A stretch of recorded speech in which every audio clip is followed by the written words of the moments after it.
This is K-Pop Sunday, brought to you by K-Pop Sunday before you have to go back to work on Monday. We are your hosts, Onyx, Min, and JR. Welcome to episode 27. Today is our follow-up episode about award shows.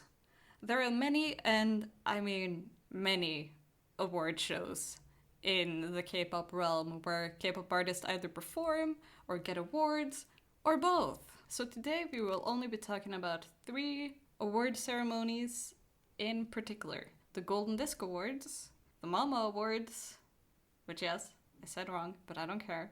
I will call them whatever I want. And the Seoul Music Awards. These 3 are probably the most well-known ones, so if you're new in the K-pop world, you might have come across live stages from any of these shows. So today we're gonna give you a tiny mini history of each of them. We're in the midst of November, so award show season is slowly coming upon us. I think it might actually have kind of begun, but most award shows are around now and the following months. So we'll also give you a little hey, look out for these shows. They're happening. Some small notes to just get over with. Most award shows are held pretty late in the year or early following year. So for instance, the 2020 Seoul Music Awards have happened already. But it was all about music from 2019 due to it happening in January of this year. So if you're wanting to watch the Seoul Music Awards that is about music released in 2020, you'll have to wait to 2021. And thus, many shows use a number system, as in the upcoming Seoul Music Awards will be the 30th Seoul Music Awards, and so on. But not every award show does this. All of them names them slightly differently. That's just the world that we live in. Also, no shows are perfect. Many of them have voting options. Many of them have been possibly rigged. None of them have officially been like, yes, we rigged this award ceremony. Of course we did. Nobody is saying that. We're not saying that. But it is a thing to be aware about. Be suspicious, I guess. None of these are very serious because there's a lot of award shows. So it doesn't really matter. Most people just watch them for the performances. So before we begin, let us explain some words. 2 words in particular. JR, can you explain Korean words that you will definitely hear about while watching an award ceremony and might not understand if you're a filthy foreigner like we are? Yes, so the 2 words in particular that I will talk about right now are daesang and bonsang. Now, the daesang literally translates to grand award or the big award, whatever you want to call it, and this is the main event of the night. It's the song of the year, it's the group or artist of the year, it's the album of the year. These are the big awards that people are looking forward to. And if you've been watching any of these shows in the past few years, you'll know that it tends to go to only one group in particular. And of course, that does change as popularity changes. But right now, for the past 4 years, it's been the same people, with some odd ones out, I'll give it that, taking in all the awards. So in the end, the daesang is quite literally the grand award, and it usually comes at the end of these award shows. Now, the bonsang is the main award, which Onyx here, I think, wrote that it's a participation trophy. Was that you, Onyx? Yeah, that was me. This whole thing is me. Okay. Yes, it's I roll kind that. of... Yeah, I can see where you're coming from in saying that it's not truly a participation award, but places like Mama, I think it was either 2017 or 2019, people had an issue with how many awards they were giving out, and that's where you can kind of see the participation trophy explanation coming into it. But these are really the quote-unquote best ofs, the best male dance performance, the best girl group music video, that type of thing. So yes, those are the 2 words you should look out for. So the first awards we're going to be talking about are the Golden Disc Awards, which I kind of liked this award show because they have an official website in English, Korean, and Chinese. Damn. So that makes it so much more helpful. So much about Korean, basically businesses and information is put together so terribly. Like, especially the history section. So this is actually probably the best. I'm going to go on a limb here and say this is probably the best website, like company or anything to do with entertainment in Korea that I have seen so far. And I'm saying that it's better off the script. It's better than SM. It's better than Lottie. I'm not kidding. They even give you a little map on where the office is. Like, and it's through Kakao Maps. So like it's good. Like they know what these people came to the table to play. So, what is it? It's known for being an established award show that claims to be the one preferred by artists and fans. It gives awards by adding up digital streaming numbers and album sales. It's run through JTBC, and that's also where it's shown. However, it does have an official YouTube channel. Let's talk about the types of awards it gives out. So, first of all, for the Digital Song Division, they give out a Digital Song of the Year award, and most promotions can qualify as long as they did well. This includes albums, singles, etc. Also, if there was more than one release by a group in a year, then they'll go with the one that did better. Kind of like if your teacher has you take 2 tests, then whichever one you do better on will be your grade. So it does benefit the artist, honestly. The only exceptions are soundtracks and project songs made in TV programs. Also, intros, outros, and alternative versions of the same song, such as remixes, aren't counted. Here's the breakdown of how they add up the numbers. This part really interested me. 60% is based off of sales. So how well did it sell? How well did it stream? That sort of thing. But 40% is expert opinion of 50 industry officials. And these experts can include major distribution officials, reporters, critics, music program producers, etc. So basically, these guys have been watching throughout the whole year and made notes on what stood out to them. They look primarily at sales, but they also consider if the track or the group made an impact on the industry.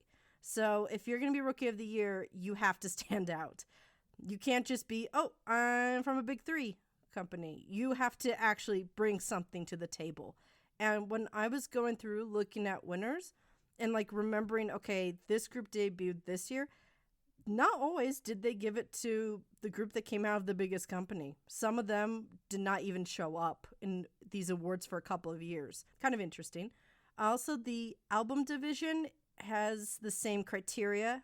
And just like with the digital song division, the album division has the same criteria for what's accepted. And then there's also something called special awards. But the criteria for this is very vague. To quote them, they said, nominated to those who have excelled in leading the trend of any genre of music industry. Separate evaluation criteria may apply.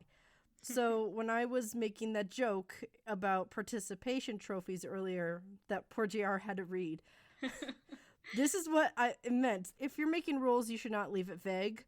Like if you're leaving it vague, you're doing it on purpose because you're not sure of what situation could come up.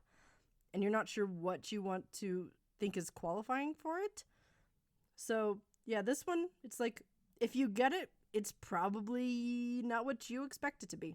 And the next one is Rookie Artist of the Year. So, it's for people who debuted during the time period being considered.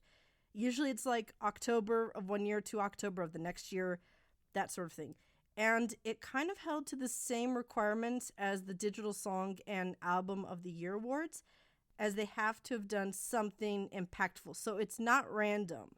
So if you get Rookie Artist of the Year, it shows that you really came with good potential. And then the last award is Popular Votes Award. So this is won by whoever gets the most fan votes. Pretty simple. Now that you have a bit of an understanding of what it is, let's go into the history of it. So it is the oldest award show out of the 3 we're talking about today, as it started in 1986. In other words, it began before K-pop as we know it today, which says a lot. It's also probably one of the most organized websites in K-pop with its history of winners page, in my opinion. I love how it goes all the way back to the beginning. Nobody does that on Korean websites, so I have so much respect for them. However, if you want to look at the winners page, it's all in Korean, so I hope you can read it.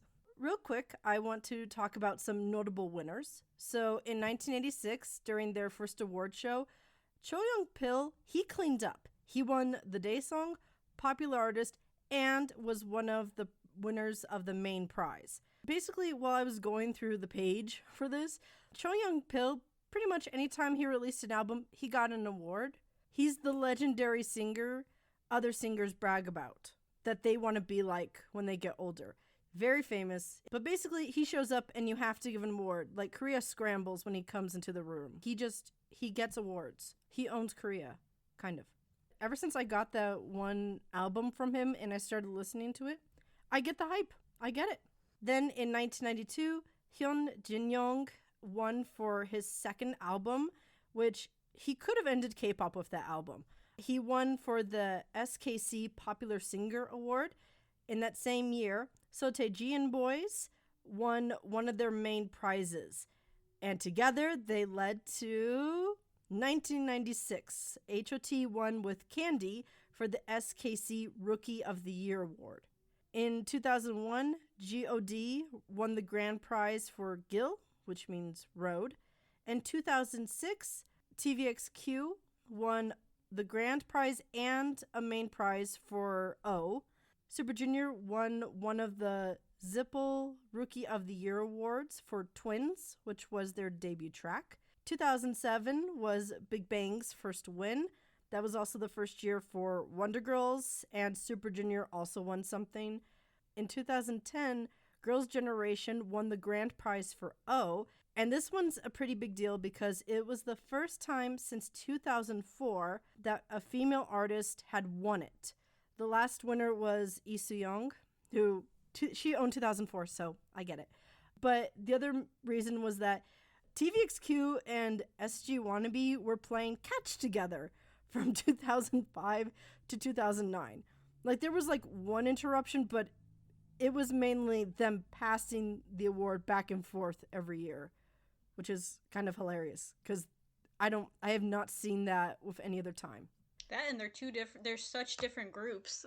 Yeah, they both started off as more being ballady, but SG Wannabe stuck to it, whereas Donbon Shinki went more pop as time went on.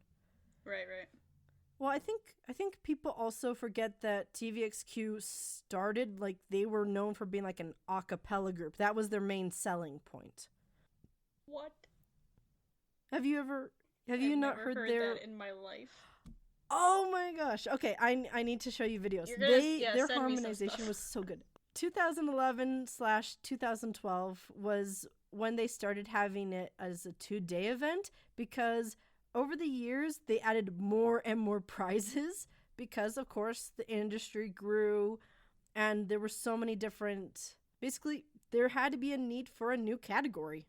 And also, up until 2012, they were only hosted in Korea, but then in 2012, they started to be hosted in places like Japan. And in 2013, Psy's Gangnam Style won the grand prize on the second day. And in 2014, he won the grand prize for Gentleman. So 2 years in a row. Good for him. But also, I was very proud of this, and I think Min will agree. Cran Pop won the New Song Award for Bar Bar Bar. I didn't know they ever won an award for that. So I was very proud of them. And then ARMYs will know that is also when BTS won the Rookie Award, the Record Rookie Award. And kind of crazy, but in 2016, that was the first time Big Bang won the Grand Award, and they won it for Loser. So remember how long ago Big Bang debuted, and they just got the Grand Award in 2016. So if you look at that history page of winners, there's a lot of people who you will be surprised either never won a prize or never won the grand prize, even if you're thinking, but wasn't this a big deal song? That's why it's so That's why it's kind of weird for me to see.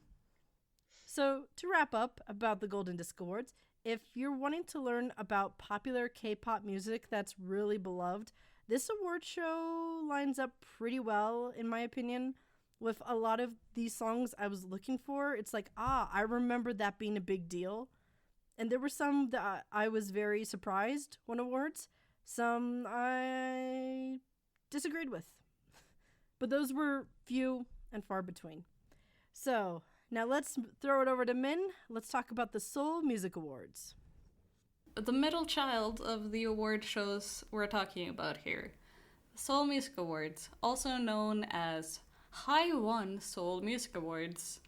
I'm not sure how long ago they started using the High-One at the start.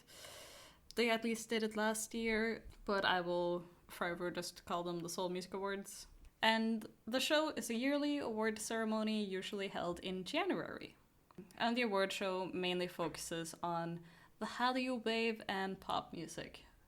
Not all areas of Korean music is a part of this award show.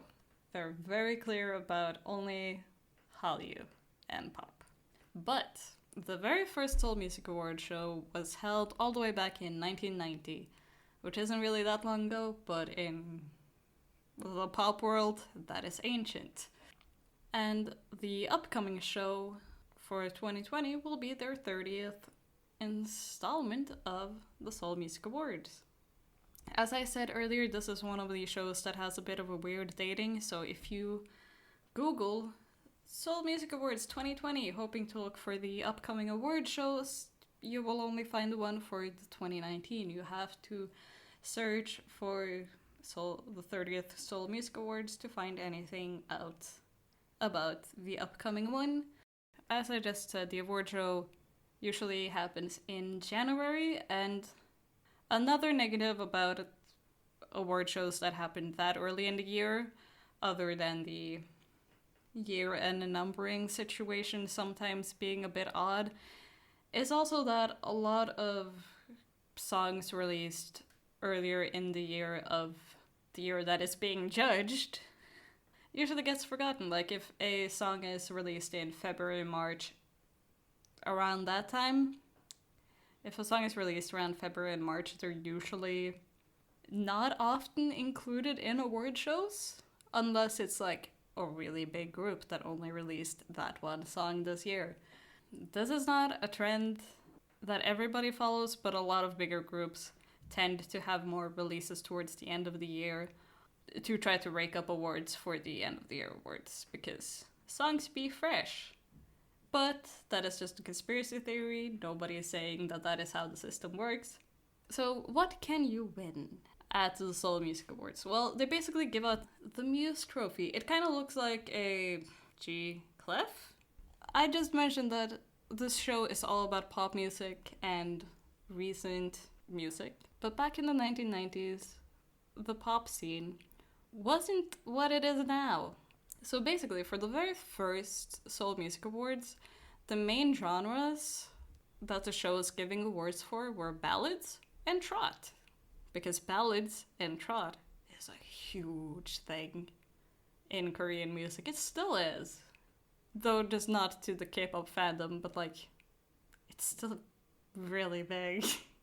So the very, very first person to ever win the Daesang was Sop. He was the very first person to win the grand prize at the Seoul Music Awards. And he won it for his very third album, which is roughly Google translated into farewell or a breakup. But the title track is also called the same thing as the album. It's a very pretty song and you should definitely go listen to it, even though it is close to 30 years old. It's still very good. And also, if you are unfamiliar to who Sop is, as I was researching, because I was also painfully unaware of who this dude is, he is basically known as one of the kings of ballads in South Korea and has so far released 12 albums, and he is still making drama OSTs to this day. This dude is also legit. like pill dude whose name I forget. Choyoung Pill? Choyoung Pill? Mm-hmm. Yeah. Choyoung Pill. Yeah. Yeah. They're both very, very legit in the drama scene, okay? At the first Seoul Music Awards, they gave out one main award that we just talked about, and also 6 bonsangs, and one new artist award, as well as production awards like Best Lyricist and Best Composition. This has changed a lot since the dawn of the Seoul Music Awards. Because today, all of the production awards have been discontinued, as well as some other short lived awards, such as the Show and Culture Awards. And another big thing that has changed is that they now give out 2 daesangs. This started with the 29th Seoul Music Awards, so it is a really recent change. So the 2 main prizes they have now is the Album Grand Award, which is based on physical album sales, and the Digital Grand Award, which is based on digital sales. They also give out a total of 12 bonsangs, which they have been doing this since the 21st Seoul Music Awards, so they have gradually throughout the years been adding more and more. It's not like we suddenly now have 12. No, it's just, it has been gradual, so there might be more in the future. They also give out 3 new artist awards, 8 genre awards, and a couple of special awards like the Popularity Award and the K-Wave Special Awards. As I said, the number of awards do vary quite a bit from year to year, but it is a lot, and there's also very many good performances, so if you have the opportunity to watch it live, or stream it, or just watch clips from it afterwards, it's usually worth the watch, honestly. And it will be fun to see what they do. And it will also be fun to see what new awards they make in the following years, because as the music scene changes, the awards they give out change too. So let us jump over to the baby of the group. The final award show that we are going to be talking about is Mama. And Mama is the K-pop award show. And I've seen them call themselves the Asian Grammys, or at least that they're trying to become the Asian Grammys. I've seen other people try to call them that. But to me, that feels like a stretch, considering it really only looks at K-pop, and Grammys are kind of a very vast array of genres and categories. So I don't know why they want that title so badly when they only focus on K-pop, but that's my opinion on that. I don't know. So the acronym stands for the Mnet Asian Music Awards, but that was not always the case. We'll get to that in a moment though. For now, I'll just tell you a little bit about the show itself. The show is run by Mnet, who is owned by CJE&M, which is a major company that has many eggs in various baskets like TV, music, and movies, and various other things. And like the Seoul Music Awards, Mama is mainly focused on K-pop, although during various points of their run, they did have categories for things like Best International Artist, which Ricky Martin was the first one to win that. I thought that was hilarious. They had an award for Trot, which we mentioned a little bit ago. It's a genre that is specific to Korea, and you should check it out. Trot is great. Indie music, and various other categories that don't really fall under the theme of Hallyu. But yeah, that's unfortunate that they got rid of those categories because it's always fun to see things outside of the K-pop bubble. So voting for awards is split between experts, both foreign and Korean, online voting, music sales, and music video views where applicable. And that's how they decide for various awards. So the format of the 4+ hour show, and yes, it is over 4 hours long. It's fairly simple. There's a red carpet type event, an actor host, although it's not always an actor. Tiger JK actually hosted one year, which I thought was cool. They MC throughout the show, and it starts and in between performances by the attending K-pop groups and artists. Awards known as bongsangs are given out, which all builds up to the daesangs, which include Song of the Year, Artist of the Year, Album of the Year, and 2 years ago they added a fourth one, which is Worldwide Icon of the Year. The show started out as being exclusively held in South Korea, specifically Seoul, but in 2010 it left and it did not come back to the capital city until 2018, and then again this year it will be held in Seoul due to COVID-19. Recently, that being 3 years ago, the show actually spread across multiple days and countries, with 2017 having it in Vietnam, Japan, and China, hosting the show within the span of a week. This year will be quite different than what we've seen before because of the pandemic and the precautions that have to be taken in order for everyone to be safe. The Mama website describes this year's show as a gate to Newtopia, in which there will be contactless contact between the idols and fans. They say, and I directly quote, "Mama intends to open a new world of new normal era through power of music." And it just feels very dystopian. But we kind of are living in a dystopia, so I can't say too much about that. They're not wrong. Either way, though, I think it's cool that these places are still being innovative and trying to bring some sort of normalcy back into our lives by still holding this event, because a lot of people enjoy watching it. So, like I mentioned before, it was not always Mama. The show was originally the Mnet Video Music Awards, or Video Music Daesang, specifically for music videos, and would not be known by the current name until 2009. They modeled themselves after the MTV Video Music Awards, and the two main prizes for that show were Daesangs that went to videos and not the artists' albums and songs like they do now.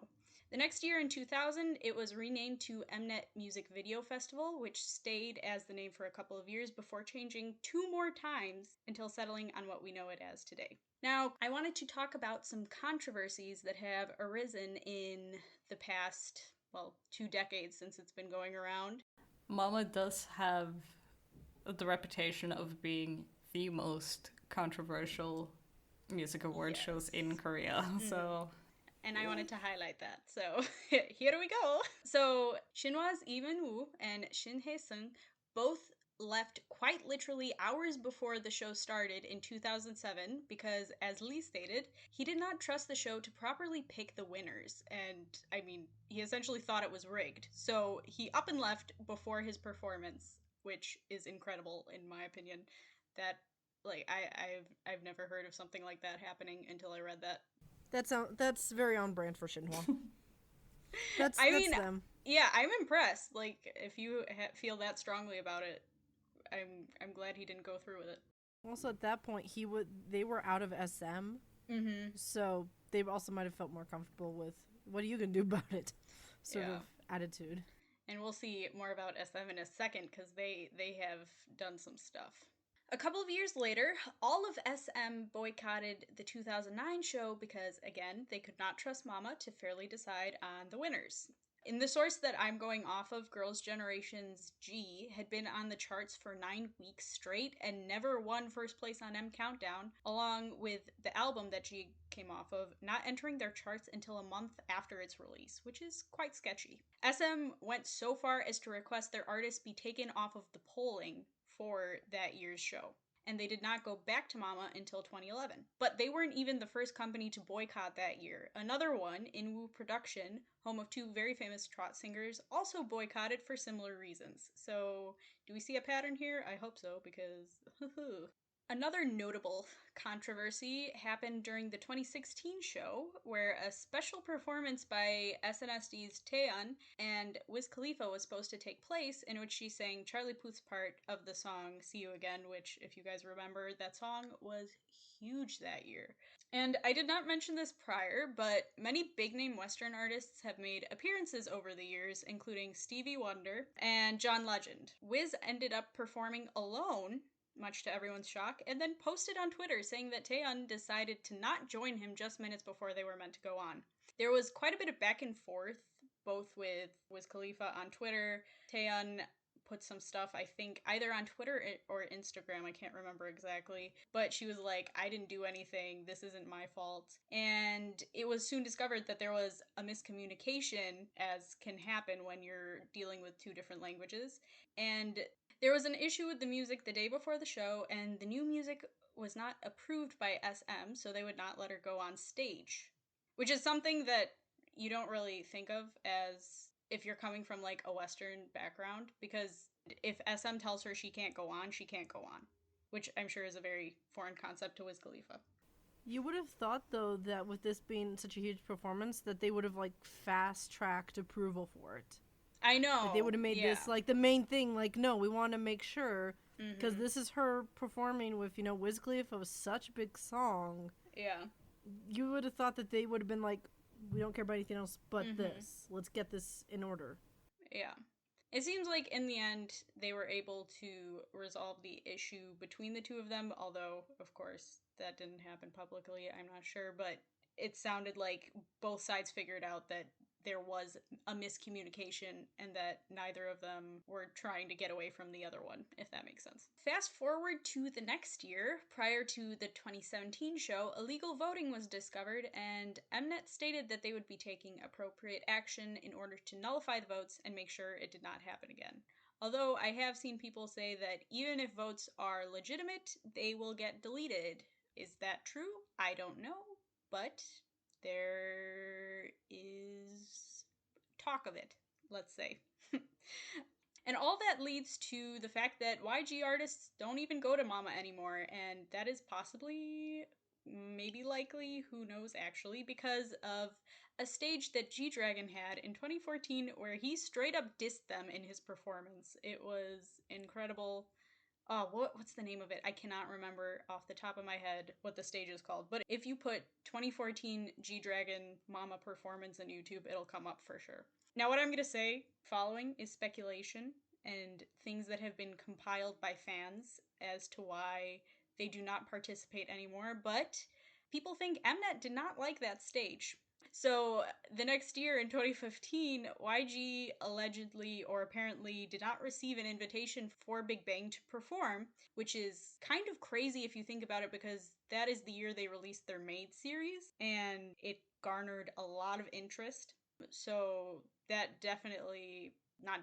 I'm sure it took some sort of toll on Mama. The fact that they did not have Big Bang perform that year. Also following this, YG started to welcome in producers and other staff that had left Mnet and had even taken people after their contracts had expired with them, and they brought them into the YG family. And that seems to have even further made the bad blood between them worse. So, I'm wondering, have you guys noticed that Blackpink has never won a day song from them and has only won for Bonsangs? This is probably why. They also do not attend, like I said before, so that has added fuel for people who think that Mama has a no attendance, no award policy, and if you don't show up, you don't get the award. They have been nominated, I will say that, but they have never won.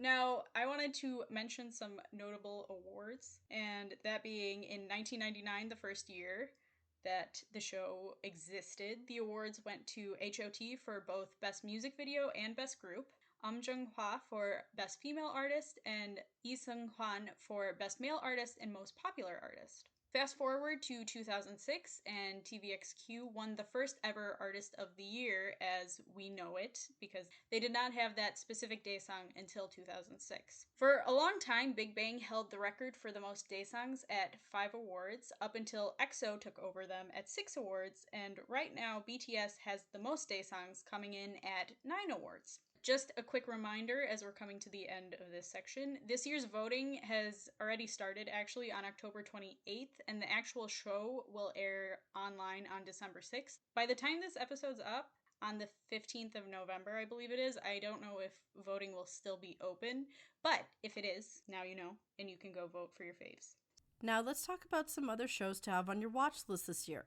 So on November 25th will be the Asia Artist Awards with performances by Mamamoo, NCT 127, ITZY, Stray Kids, ONEUS, and more. Then on December 2nd through December 5th will be the Melon Music Awards. It's their first MMA week, and it will be an online-based show happening on their official YouTube channel and on the Melon app. So far, they've only announced a performance by BTS. Then on December 6th, we'll see the 2020 Mama, and it's important to note that voting for it ends December 5th. So if you want to vote for it, you need to get your vote in by then. And the only performance they've announced is BTS. However, it is possible we will see a one-on-one reunion performance. So if you're a big fan of that, let's cross our fingers that it happens. Then on December 12th is going to be the third The Fact Music Awards, which will be held online. We should be seeing performances by BTS, Super Junior, Monsta X, 17, Jessie, and more. Now, those are the only award shows that we have confirmed dates for. However, I'm going to list some other award shows that maybe you might be interested in watching. So, one that we have absolutely no idea when it will be is the third Genie Music Awards. No announcement about that has happened as of the time of this recording. But in January, we should be seeing the 10th Gaon Chart Music Awards, 35th Golden Disc Awards, and the 30th Seoul Music Awards. And finally, in February, we should be seeing the 18th Korean Music Awards. So, if you're a big fan of these award shows, those are the dates to keep in mind. Now, let's go to the song of the day. Today, November 15th, all the way back in 2005, Sweet Sorrow released their debut album, also titled Sweet Sorrow, with the title track, Sweet Sorrow. And also, if you want to fill your artsy cravings, November 15th, 2013, TOP released the solo single Doom Dada, which is a trip through art history, which nobody expected, but it is there, it exists, and it will make you feel emotions. What emotions? Who knows? But you will feel something. Because I don't think a single person have watched that music video without having some sort of emotion that is either very confused, a bit scared, or concerned. But it is a very interesting music video of which you should go watch. So, let us just jump over to the answer to last week's trivia question, shall we? So, last time I asked you, who was the first idol to receive the Hallyu Star Award from the Korean Drama Awards? And Min, your guess was Psy, and JR, your guess was FT Island or CN Blue. I would like for you to know that you were both wrong. What? Not surprising. No. What? Yes. Hang on. I have to sorry. change the ink color.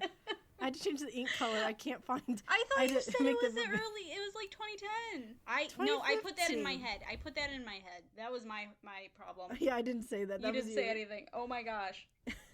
So, as you can tell by JR's reaction, in 2015, channel of EXO won for EXO Next Door, which was a web series about basically EXO, well, certain members of EXO living next door to a girl.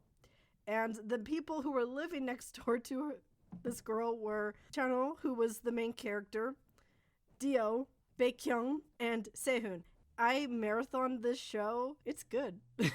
It's got cringe, very poorly written stuff, but it's also fun. Like, one of the best parts, this is not a spoiler for plotting or anything, was when Dio was closing the curtains on the main character and he was smiling and he was waving at her because she was trying to creep on them.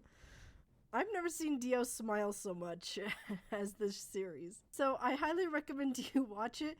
In my opinion, there's a very good reason why he won this award. So typically the Hallyu Star Award has gone to stereotypical actors, but this was the first time an idol won for it.